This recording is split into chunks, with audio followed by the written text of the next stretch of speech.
Hello, we are Ilya Eigenbrot and Ingrid Leduc. We are teaching advisors at the Teaching Support Center of the École Polytechnique Fédérale de Lausanne in Switzerland. Our role is to support teachers in collecting feedback on their teaching and to help them make the most of the data they receive. We also work with educational programs to collect data, mainly through teaching evaluation questionnaires, to help them manage the quality of our teaching.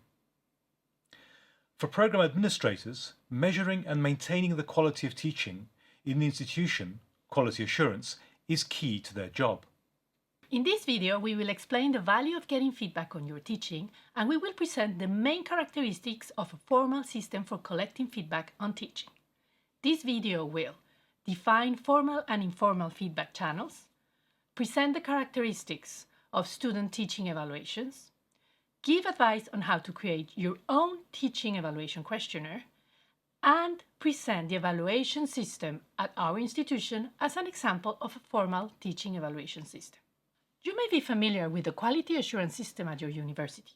If you are, you may know that the results of the student teaching evaluations are shared with administrators in your institution. In another video, our colleagues will give advice on sharing and using the feedback on teaching. Enjoy the video. This is an image of a teacher getting feedback from students. Feedback on teaching provides important information on how students are doing in understanding a subject, how clear your explanations are, and how well adapted the examples you offer are. This image may remind you that when receiving feedback on teaching, you would normally want to make adjustments to address any criticisms you receive. For example, you may want to improve the information or the material you make available for students after receiving feedback from them about the course, or about the readings being interesting, but perhaps unhelpful for solving the problem sets in the final exam. There are many reasons for getting feedback on teaching, but probably the most important is that it boosts student learning. Let us explain this last point. Did you know that studies show that getting feedback on teaching improves student learning? Let me introduce you to an important piece of research brought to us by a professor of education now working in Australia and previously in New Zealand. His name is John Hattie. In 2009, he published a book with the results of a very long, detailed and impressive meta-analysis of more than 800 articles and studies. All these studies showing the effect on student learning of different teaching interventions. His aim was to identify the impact on student achievement of different teaching and learning methods, and he reported the impact of each method expressed as the effect size, or Cohen's d. That is, the amount of variance in the standard deviation of students' attainment scores under various conditions. Let me explain why I find the results fascinating. Hattie collected more than 400 studies showing that students learn better when teachers get feedback on teaching and take it into account. These studies were put together and an effect size was calculated for these studies on feedback to teachers. The resulting average score of the standard deviation between these studies was compared with the resulting average score for the effect size calculated separately for other teaching methods, such as stating clear goals, 550 studies, or lecturing, 304 studies. The result of his work is a ranking of the different teaching interventions according to their impact on student learning. This is fascinating. The graph here shows an excerpt of the results in ranking of Hattie's study. A first important element that Hattie found is that the teaching methods have an average impact on learning of 0.4 on his scale. This means that basically everything that you do when you are teaching has a positive impact on student learning. We could say, though, that teaching methods which have an impact below 0.4 are not really worth the effort, whereas the methods which have an impact above average are worth considering. So, let me quickly review the teaching methods shown on this graph. The first example is grouping or streaming students by ability level. Here it's named streaming students by ability level. This is common in science teaching, where at times it seems logical to group strong students in maths to allow them to progress together and to have time to explain more in detail to the weaker groups of students. We see that grouping students together by ability level has a positive impact on learning, but that this effect is actually below average. So, is it worth the extra organization? The second method here is time on task. That is, increasing opportunities for students to practice repetitive tasks, which don't require higher order thinking, such as doing calculations or basic algebra. Operations asking to do the same tasks would thus be done iteratively, with the expectation that the more learners spend time practicing a repetitive task, the better they become at that task. While the impact on learning is higher than for ability streaming, we see that it is still around the average. Shall I continue? In contrast, setting and communicating clear learning goals for teaching has a much higher and interesting effect, especially in higher education, where this result has been consistently confirmed. This result shows the importance of letting students know the learning intentions of a course, telling them what they should be able to do at the end of the course that they weren't able to do before.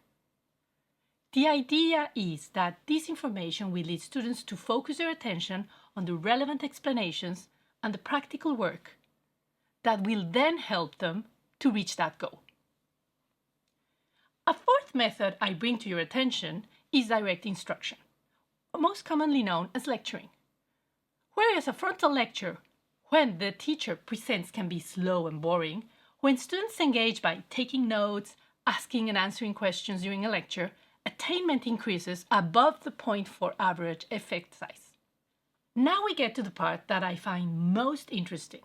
The last element in this list is feedback on teaching.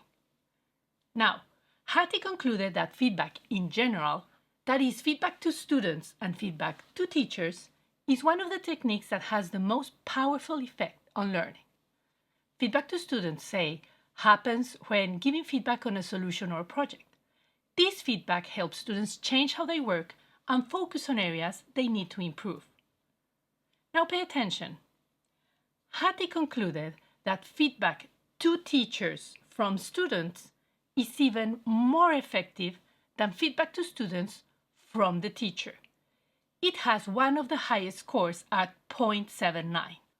When the students give information to the teacher that they have not understood something, it makes students' learning visible to the teacher, who can better adapt the teaching to the class.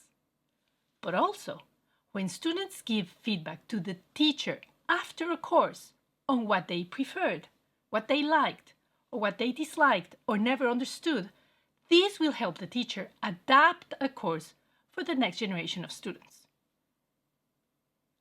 Hattie's studies make concrete the reason why it's important to get feedback on teaching, and that's why his book is entitled Visible Learning. So now we hope that you've understood the evidence that supports the idea that getting feedback on teaching is very important. Let's move on to discuss the formal and informal tools that help teachers and often institutions get feedback on teaching. The most common kind of feedback you will collect from your students is probably the informal type. Looking around at your audience to see whether they're keeping up or looking lost, asking the students to answer a quick question or quiz to confirm that they have understood the topic, opening an online poll, getting them to carry out a think, pair, share or other group activity.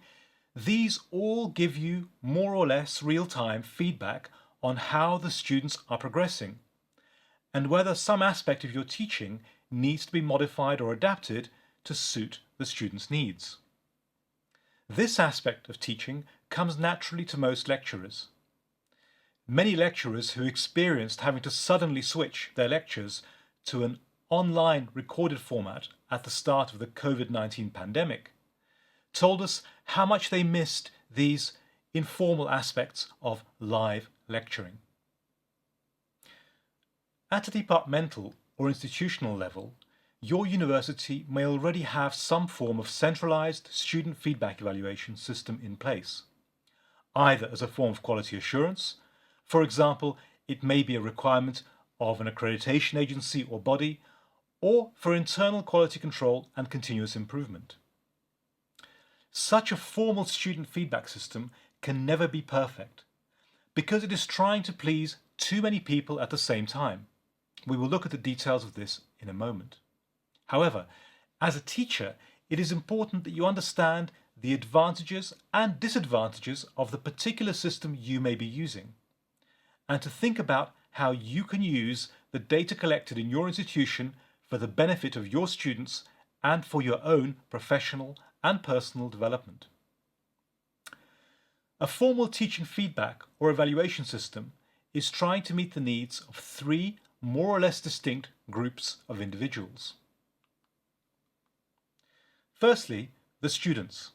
They are here to learn, and the feedback improves their performance and gives them a voice, especially in large and complex institutions. Then the teachers. They need accurate and timely feedback in order to improve or modify their teaching and help the students understand the content better. This can lead to personal satisfaction as well as professional recognition and sometimes reward.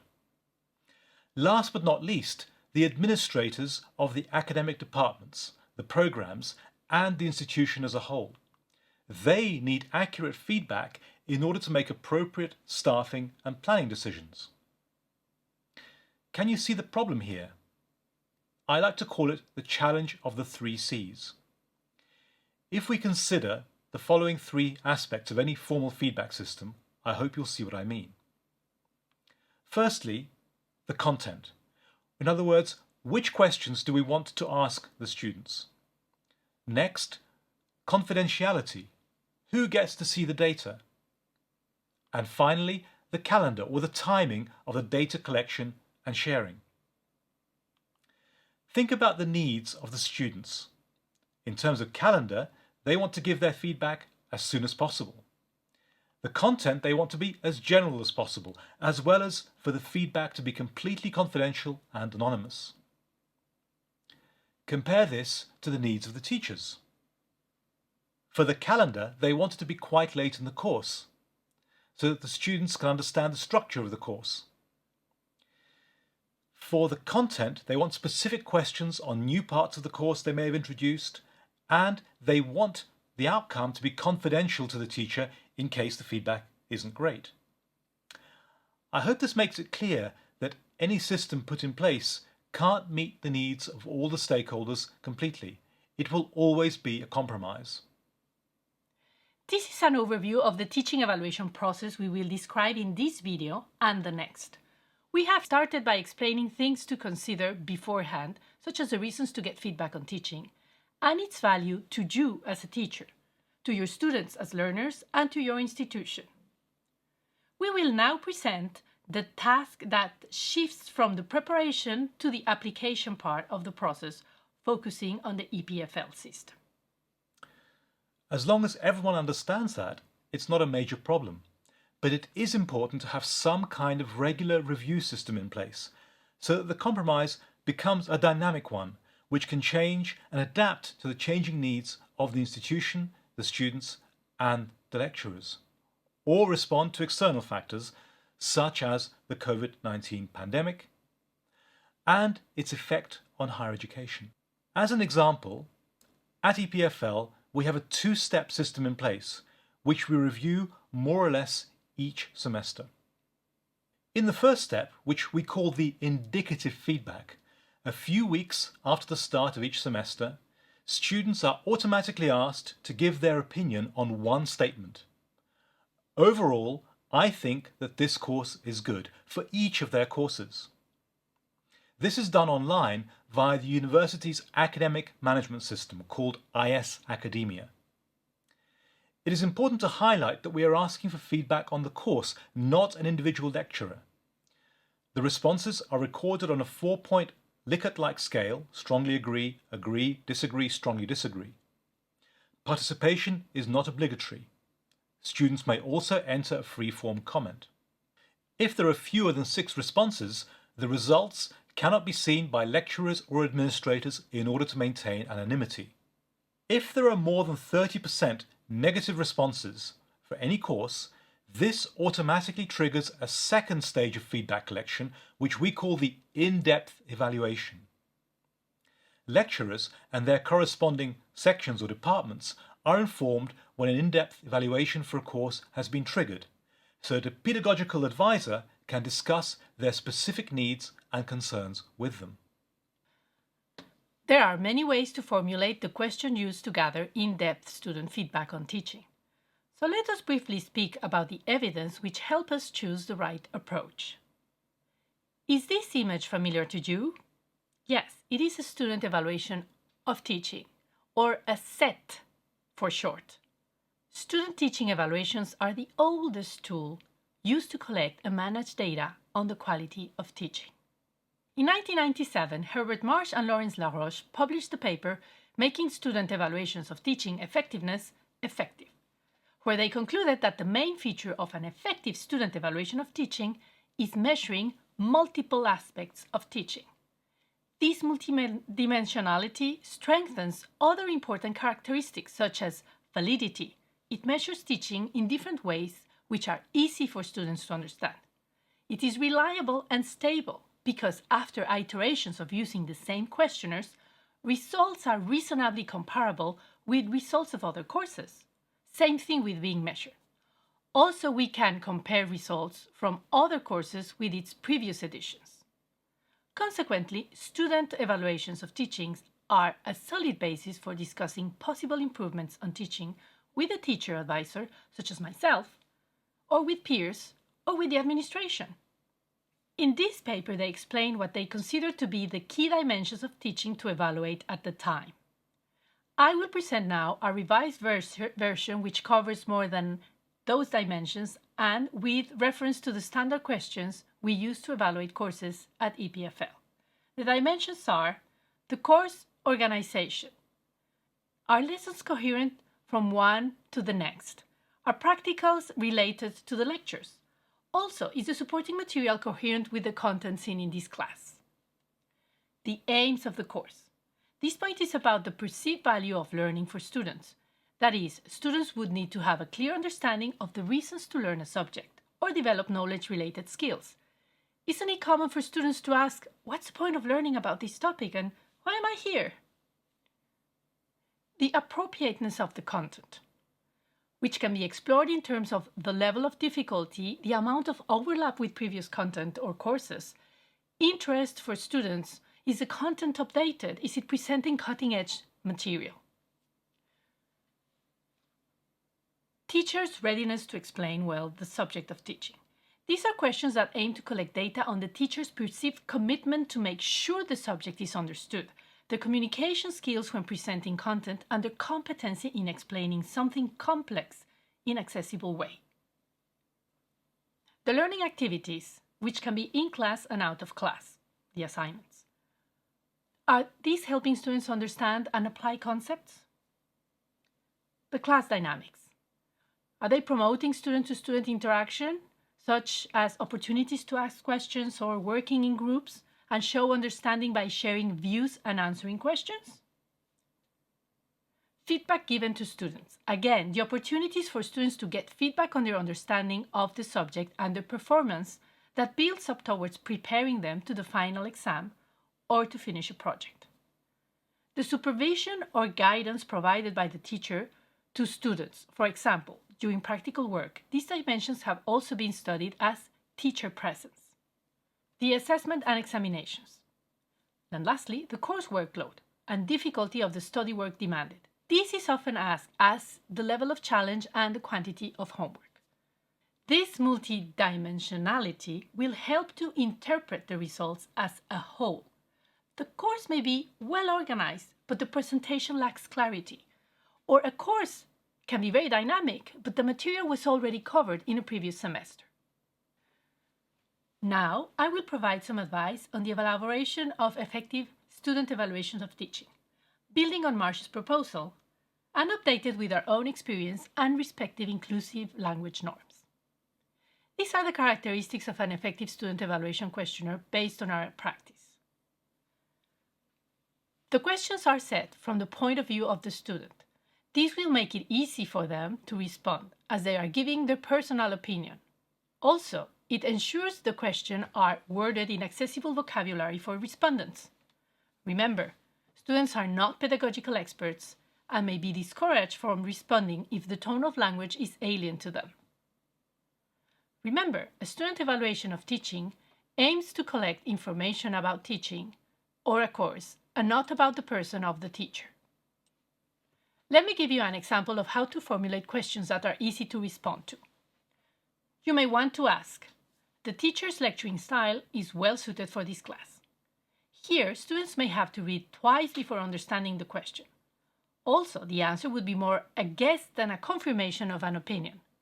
However, if you rephrase and ask, the teacher explains things in ways I can understand, students will have an answer for this question, as it refers to their own feeling, not the general view which they probably don't know, especially in a large class or an online setting. 2. Ask one item per question. For example, the workload for this course was appropriate and it helped me learn. What if students find that the workload was too demanding, so inappropriate, but actually it did help them learn? Students may well respond to half of the question or give a neutral answer. This information is not useful for improving teaching.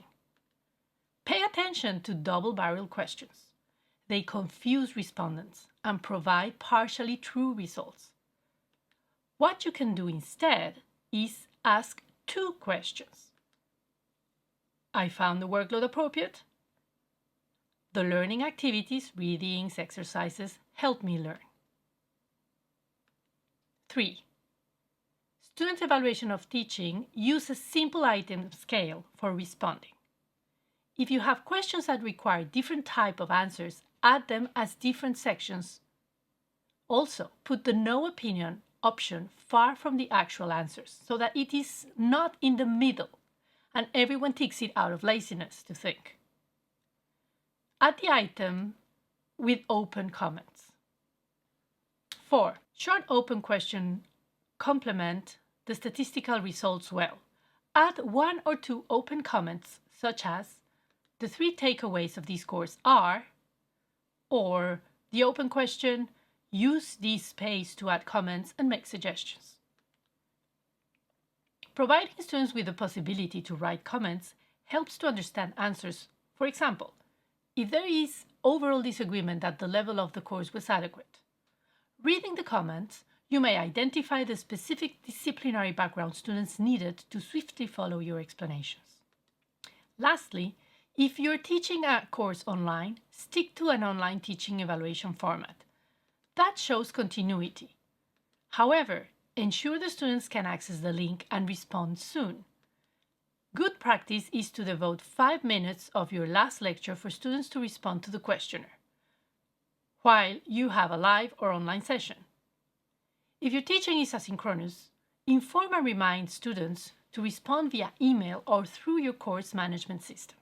This is an example of a survey instrument used for in-depth course evaluations at EPFL. Based on the information that Ingrid has just presented, we can look at EPFL's in-depth evaluation questionnaire in more detail. In all cases, most of the questions used for the in-depth evaluation data collection are standardized across all departments of the university. This is important to enable longitudinal comparisons. For example, how has the student's perception of this lecture course changed over the last 5 years? Our in-depth questionnaires are generated by a survey management tool called Eversys, which we also use to collect the data, and this can be done either on paper or online.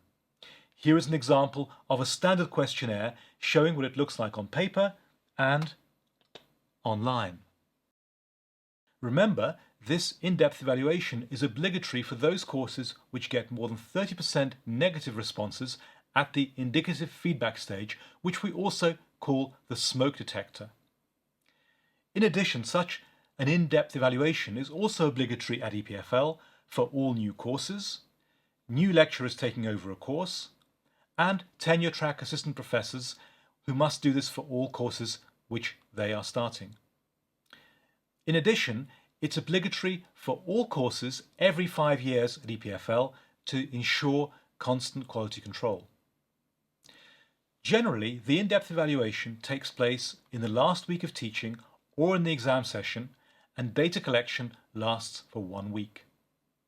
To sum up, the characteristics of effective student evaluations of teaching are: they assess multiple dimensions of teaching, they are written from the student perspective, they ask one thing at a time, they may include targeted and few open questions, and they adapt to flexible formats, online or on paper.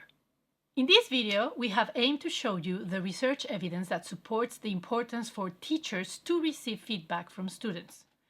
Basically, it helps students learn. We have given you some theoretical background to support the design of an effective and useful formal teaching feedback system. We have pointed out the practical reasons why no feedback collection system can ever be perfect and will always be a compromise. We have shown you how we at EPFL have used this knowledge to create our own formal feedback system and why we do it the way we do. In the next video, our colleagues will show you how to effectively and sensitively use the data collected in the student evaluation of teaching for the benefit of teachers, administrators, but most of all, students. Thank you for watching.